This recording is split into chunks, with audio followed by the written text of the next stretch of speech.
50 കൊല്ലം മുമ്പിലേക്ക് കൂടി പുറയിലേക്ക് കൂടി പോട്ടെ എന്ന് അന്വേഷിക്കട്ടെ എന്ന് ഏത് കാര്യം അന്വേഷിച്ചാലും ഇപ്പൊ സ്വർണ്ണക്കൊള്ള നടത്തിയത് മറയ്ക്കാൻ പറ്റുമോ? ഇപ്പൊ സ്വർണ്ണക്കൊള്ള നടത്തിയത് മറയ്ക്കാൻ പറ്റുമോ? പറ്റുമെങ്കിൽ പറയാം. അതും മറയ്ക്കാൻ വേണ്ടിയിട്ട് എന്തൊക്കെയാ പറയണത്?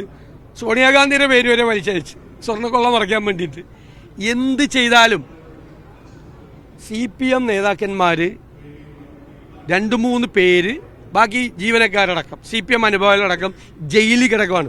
അയ്യപ്പൻ്റെ സ്വർണം കവർന്നതിന് അവരെ സംരക്ഷിക്കാൻ വേണ്ടിയിട്ട് ശ്രമിക്കുകയാണ്. ഇപ്പോഴും ഇനിയും പുറത്തു നിൽക്കുന്നുണ്ട്. അവരെ സംരക്ഷിക്കാൻ മുഖ്യമന്ത്രിയുടെ ഓഫീസും CPM ശ്രമിക്കുകയാണ്. അയ്യപ്പൻ്റെ സ്വർണം കവർന്നെടുത്ത ആളുകൾ ഇപ്പോഴും ജയിലിൽ കിടക്കുക. അവരിപ്പോഴും പാർട്ടിക്കാരാണ്. അവർക്കെതിരായി ഒരു നടപടി പോലും എടുക്കാത്തവരാണ് ഇവർ. കാരണം അവർക്കെതിരായി നടപടിയെടുക്കാൻ പേടിയാണ്. അവരെ സംരക്ഷിക്കുകയാണ്. CPM അവർക്ക് കൊട പിടിച്ചു കൊടുക്കുകയാണ്.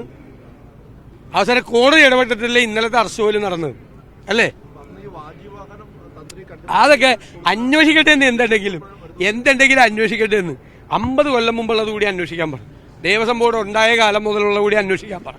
അപ്പോൾ ഈ കവർച്ച ഇല്ലാതാവില്ലല്ലോ. അതായിക്കോട്ടെ.